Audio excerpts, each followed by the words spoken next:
नमस्कार, मैं हूं प्रदीप कुमार। आप देख रहे हैं पॉलिटिकल आइडिया। पॉलिटिकल आइडिया के आज के इस अंक में आप सभी दर्शकों का बहुत बहुत स्वागत है। मित्रों, आपको याद होगा कि इसी जनवरी महीने में 2024 में आज से 2 वर्ष पूर्व नीतीश कुमार ने इंडिया अलायंस को टाटा बाय बाय कहा था और एनडीए के साथ आ गए थे। ठीक लोकसभा चुनाव से 3 महीना पहले इंडिया अलायंस का जो फाउंडर था, नीतीश कुमार जो फाउंडर थे, वही इंडिया अलायंस का तंबू उखाड़ दिया था उन्होंने और लौट कर आ गए थे एनडीए के साथ। और उससे कुछ ही दिन पहले भारत सरकार ने बिहार के पूर्व मुख्यमंत्री, जिन्हें गुदरी का लाल भी कहा जाता था, जननायक कहा जाता था, कर्पूरी ठाकुर को भारत रत्न से सम्मानित किया था। और कहा जाता है कि कर्पूरी ठाकुर को भारत रत्न देकर भारत सरकार सम्मानित हुई थी। कर्पूरी ठाकुर को इस प्रकार के सम्मान, चूंकि कर्पूरी ठाकुर तो अब इस दुनिया में है भी नहीं, उनके पुत्र रामनाथ ठाकुर भारत सरकार में मंत्री हैं, राज्य मंत्री हैं, नीतीश कुमार की पार्टी से राज्यसभा के सदस्य हैं, जनता दल यूनाइटेड के। और इधर एक सप्ताह से लगातार भारत रत्न पर राजनीति चल रही है। चूंकि अगर इसकी घोषणा होनी है तो 26 जनवरी से पहले होनी है। तो केसी त्यागी, जो जनता दल यूनाइटेड के बड़े नेता रहे हैं, उन्होंने नीतीश कुमार को भारत रत्न देने की मांग प्रधानमंत्री नरेंद्र मोदी से की। अब उसके बाद से लगातार इस भारत रत्न पर राजनीति होनी शुरू हो गई है। जीतन राम मांझी हैं, बिहार के पूर्व मुख्यमंत्री भी रहे हैं, नीतीश कुमार की कृपा से बिहार में मुख्यमंत्री बने थे, वर्तमान में केंद्र में मंत्री हैं, गया के सांसद हैं, उनकी अपनी पार्टी है हिंदुस्तानी अवामी मोर्चा। और लगातार कह सकते हैं कि बिहार की राजनीति में चिराग पासवान के प्रतिद्वंदी माने जाते हैं। बिहार के गठबंधन की राजनीति में अगर देखेंगे तो भारतीय जनता पार्टी के नजदीक जैसे चिराग पासवान माने जाते हैं, वैसे ही नीतीश कुमार के नजदीक माने जाते हैं जीतन राम मांझी। तो केसी त्यागी के इस बयान का समर्थन कर दिया जीतन राम मांझी ने। अब जीतन राम मांझी के उसी बयान पर जब चिराग पासवान से पूछा गया तो चिराग पासवान ने भी कहा कि हाँ, यस, नीतीश कुमार डिजर्व्स। गिरिराज सिंह ने भी, आपको याद होगा, लोकसभा चुनाव 2024 से पहले ही नीतीश कुमार के बारे में कहा था। चूंकि नीतीश कुमार की जाति के मतदाता गिरिराज सिंह के लोकसभा क्षेत्र में काफी मात्रा में, काफी संख्या में हैं, तो इसीलिए चुनावी राजनीति की बाध्यता आप जानते हैं। चुनाव जीतने के लिए इस प्रकार के बयान देने की परंपरा रही है। तो गिरिराज सिंह ने भी नीतीश कुमार के बारे में कहा था कि नीतीश कुमार को भारत रत्न मिलना चाहिए। सही है, बिहार को जंगल राज से तो नीतीश कुमार निकाल कर लेकर आए, लेकिन सवाल यह उठता है मित्रों कि जो भारत रत्न अब तक मात्र 4 बिहारी को दिया गया है, तो सबसे बड़ा सवाल यह है कि क्या नीतीश कुमार को भारत रत्न दिया जा सकता है। चूंकि अगर मैं नाम बताऊं तो डॉक्टर राजेंद्र प्रसाद को मिला भारत रत्न जब वो भारत के राष्ट्रपति थे, तभी उनको मिला था भारत रत्न। ठीक है। और उसके बाद डॉक्टर जयप्रकाश नारायण को मिला था निधनोपरांत, मृत्युपरांत आप कह सकते हैं, उनके नहीं रहने के बाद 1999 में, 1979 में उनका निधन होता है। 1979 में उनके निधन के लोकनायक जयप्रकाश नारायण को मृत्यु के 20 वर्षों के बाद भारत रत्न से नवाया जाता है, जब अटल बिहारी वाजपेयी की सरकार देश के अंदर थी। और वही लोकनायक जयप्रकाश नारायण थे जिन्होंने इंदिरा गांधी की तानाशाही के खिलाफ संपूर्ण क्रांति का आंदोलन चलाया था। तो डॉक्टर राजेंद्र प्रसाद पहले राष्ट्रपति, उनकी एक अलग प्रतिष्ठा रही है। उसके बाद तीसरा व्यक्ति जो बिहार के थे, उस्ताद बिस्मिल्लाह खान, कोई परिचय के मोहताज नहीं है। उनके बारे में कुछ बताना सूरज को दिया दिखाने के समान है उस्ताद बिस्मिल्लाह खान को। ठीक है। शास्त्रीय संगीत के आप कह सकते हैं बेताज बादशाह रहे, जीवन पर्यंत रहे। ठीक है। उन्हें 2001 में उन्हें भी अटल बिहारी वाजपेयी के प्रधानमंत्री रहते हुए ही उनको भी भारत रत्न से 2001 में सम्मानित किया गया था। कर्पूरी ठाकुर को, जैसा मैंने बताया कि 2024 में निधनोपरांत उनके भी, और उनका भी निधन हुआ था कब, 1988 में शायद, या 87 या 88 में हुआ था। उसके आप कह सकते हैं लगभग 24, 13, 36, 37 साल के बाद कर्पूरी ठाकुर को मिला था। अब उसी कड़ी में जब नीतीश कुमार का नाम लिया जा रहा है तो बात लालू यादव की भी हो रही है। लोग, कई लालू यादव के समर्थक, लालू प्रसाद यादव के समर्थक लालू प्रसाद यादव को भी भारत रत्न देने की मांग कर रहे हैं। मित्रों, लोकतंत्र है, इस बात में कहीं कोई दो मत नहीं है कि लालू प्रसाद यादव के समर्थकों को लालू प्रसाद यादव को भारत रत्न देने से सम्मानित करने की मांग उठाना उनका अधिकार है। लेकिन सवाल दूसरा है। सवाल दूसरा यह है कि कल ही 2 दिन पहले, ठीक 2 दिन पहले जब यह मांग उठ रही है, उससे 2 दिन पहले एमपी एमएलए कोर्ट ने लालू प्रसाद यादव के खिलाफ आरोप तय हो गया है। चार्जशीट फाइल हो गई है। किस मामले में? लैंड फॉर जॉब के मामले में।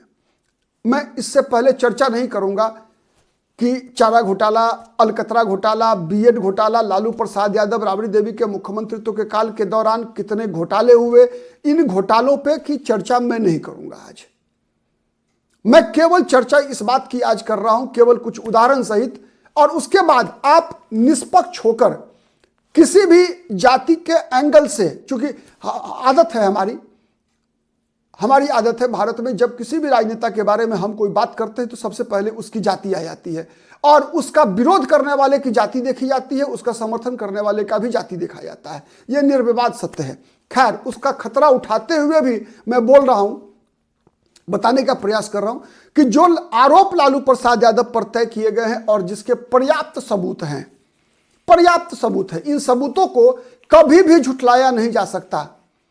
अब बताइए कि रेलवे मंत्री होते हुए अपनी ही जाति के, यादव जाति के ही गरीब व्यक्ति से 1 कट्ठा, मतलब 3000 स्क्वायर फीट, मतलब 2.5 कट्ठा लगभग 3000 स्क्वायर फीट होता है, 3375 स्क्वायर फीट, 4375 स्क्वायर फीट जमीन, मतलब किसी से 3 कट्ठा 4 कट्ठे का जमीन, 3000, 4000, 5000 स्क्वायर फीट जमीन जो है, चपरासी का नौकरी देने के लिए, 4th ग्रेड का नौकरी, ग्रुप डी का नौकरी देने के लिए, उसके बदले अपनी जाति के ही, जिस जाति के मसीहा होने का लालू यादव दावा करते थे, मतलब लालू यादव के समर्थक लालू यादव को गरीबों, दलितों, पिछड़ों का मसीहा बताते हैं। मैं छोड़ दीजिए लालू यादव को गरीबों, दलितों, पिछड़ों का मसीहा, मैं कहता हूं जिस जाति से वो खुद आते हैं, स्वयं यादव जाति से आते हैं, यादव जाति के ही जिन लोगों को लालू यादव ने रेलवे में ग्रुप डी की नौकरी दी, उन्हीं लोगों से ग्रुप डी की नौकरी के बदले में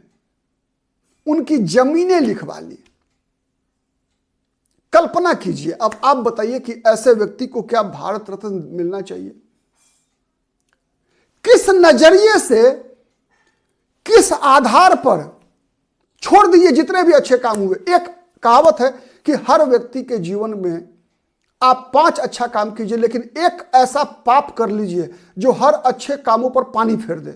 तो आप बताइए मुझे, और सब घोटाला छोड़ दीजिए आप, और सब लालू प्रसाद यादव ने क्या किया नहीं किया दलितों के लिए, पिछड़ों के लिए, अल्पसंख्यकों के लिए, उसकी बात भी मैं करता हूं, तो हल्का आपको उसके बारे में ब्रीफ करेंगे। लेकिन आप ये बताइए कि सीधा रेलवे मंत्री होते हुए ग्रुप डी की नौकरी देने के बदले अपनी जाति के गरीब यादवों से भी जमीन लिखवा लेना कहां का सामाजिक न्याय है?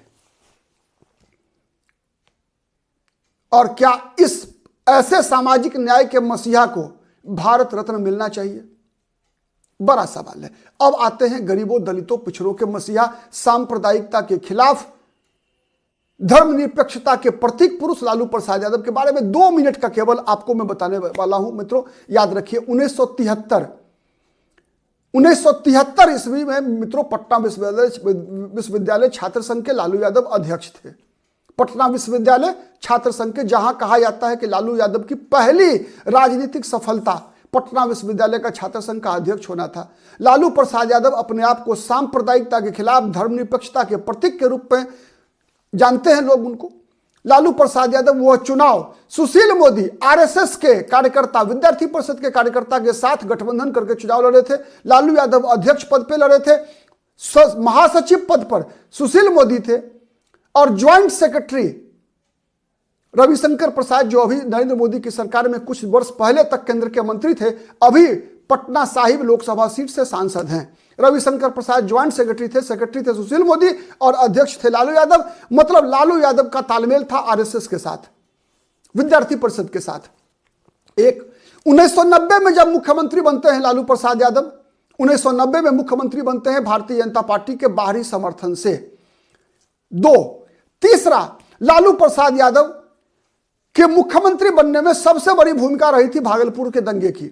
जनता दल के चुनाव जीतने में सबसे बड़ी भूमिका थी। दो, एक बोफोर्स घोटाले के खिलाफ जनता दल विश्वनाथ प्रताप सिंह के नेतृत्व में जो आंदोलन चला, उसका परिणाम था बिहार में कांग्रेस सत्ता से बाहर हुई। भागलपुर दंगा और बोफोर्स के खिलाफ आंदोलन, उसी के परिणाम स्वरूप लालू यादव बिहार में मुख्यमंत्री बने भारतीय जनता पार्टी के बाहरी समर्थन से मुख्यमंत्री बने। सच है या गलत है बताइएगा। भागलपुर दंगा, उसके बाद लालू यादव ने उस दंगे की जांच की फाइल बंद करवा दी। सच है या नहीं है बताइएगा। उस दंगे के मुख्य अभियुक्त कामेश्वर यादव लालू यादव के साथ मंच शेयर किया करते थे या नहीं किया करते थे, आप बताइएगा। लालू यादव मुलायम सिंह यादव को प्रधानमंत्री बनने से रोकने वाला केवल और केवल अकेले लालू यादव थे या नहीं थे, आप बताइएगा कमेंट करके। मतलब किस प्रकार से दलितों पिछड़ों, क्या दलितों के लिए पिछड़ों के लिए एक काम ऐसा बता दीजिए जो लालू यादव ने किया हो। नीतीश कुमार जब मुख्यमंत्री बने तो फिर नीतीश कुमार ने पिछड़ों में पिछड़ा और अति पिछड़ा के आरक्षण को वर्गीकृत किया। नीतीश कुमार ही वो व्यक्ति थे जिन्होंने अति पिछड़ों को अलग से आरक्षण दिया, दलितों को महादलित से अलग करके आरक्षण दिया। मतलब पंचायती राज हो चाहे सरकारी नौकरियों में हो, हर जगह नीतीश कुमार मुख्यमंत्री बने तभी एनेक्स्चर 1 एनेक्स्चर 2 दलितों अति पिछड़ों महादलितों सबके साथ न्याय संभव हुआ बिहार में, हुआ या नहीं, सच है या नहीं है। लालू यादव ने कौन सा ऐसा काम किया दलितों पिछड़ों महिलाओं के लिए, इसका एक उदाहरण केवल आप दर्शक मुझे दे सकते हैं इस कमेंट में, तो फिर मैं मान लूंगा कि लालू यादव भारत रत्न के वास्तविक हकदार हैं। हाँ, यह बात सही है कि लालू प्रसाद यादव ने जुबान दिया था दलितों को पिछड़ों को, काम नहीं किया लालू यादव ने लेकिन जुबान जरूर दिया था, ठीक है। और उसमें उनके मनोबल को बढ़ाने में लालू यादव का योगदान है, इसमें कहीं कोई दो मत नहीं है। लेकिन ये एक सामयिक परिवर्तन था, क्योंकि मंडल आयोग के लागू होने के बाद बिहार में कोई दूसरा भी पिछड़ा का बेटा मुख्यमंत्री होता तो परिणाम यही होता। जैसे केवल बिहार में परिवर्तन नहीं हुआ बल्कि परिवर्तन उत्तर प्रदेश में भी हुआ। वहां लालू यादव नहीं थे, वहां मुलायम सिंह यादव थे। परिवर्तन मध्य प्रदेश में भी हुआ कि जब 2003 के बाद से भारतीय जनता पार्टी का जितना भी मुख्यमंत्री बना है सब का सब पिछड़े वर्ग का व्यक्ति मुख्यमंत्री बना है। सच है या नहीं है बताइए। सबसे पहले मध्य प्रदेश में भारतीय जनता पार्टी ने उमा भारती को मुख्यमंत्री बनाया। उसके बाद भारतीय जनता पार्टी ने मध्य प्रदेश से बाबूलाल गौर, उमा भारती लोध कुर्मी जाति से आती है, बाबूलाल गौर यादव जाति से आते हैं, फिर शिवराज सिंह चौहान पिछड़ा मुख्यमंत्री, फिर मोहन यादव पिछड़ा मुख्यमंत्री, चले आइए आज हरियाणा में नायब सिंह सैनी बीजेपी का पिछड़ा मुख्यमंत्री। मतलब कांग्रेस पार्टी में जहां केवल और केवल सवर्ण मुख्यमंत्री हुआ करते थे वहां सिद्धारमैया पिछड़ा वर्ग का मुख्यमंत्री। ये कोई भी होता बिहार का मुख्यमंत्री तब भी इतने परिवर्तन आते ही आते, क्योंकि केंद्र में दिल्ली में मंडल आयोग लागू हुआ था और मंडल आयोग लागू करने का श्रेय लालू यादव को नहीं जाता है, श्रेय जाता है विश्वनाथ प्रताप सिंह को, रामविलास पासवान को, शरद यादव को जाता है। ये तीन चेहरे ऐसे थे जिन्होंने मंडल आयोग को लागू करवाने में महती भूमिका निभाई थी। भले ही कारण जो भी रहा हो, देवीलाल की बर्खास्तगी के असर को कम करना ही कारण क्यों नहीं रहा हो, लेकिन यह सच्चाई थी कि उसमें लालू यादव की कोई भूमिका नहीं थी। भूमिका थी शरद यादव, रामविलास पासवान और विश्वनाथ प्रताप सिंह का। कितने सहमत हैं कमेंट करके जरूर बताइएगा। आज के लिए इतना ही, बहुत बहुत धन्यवाद।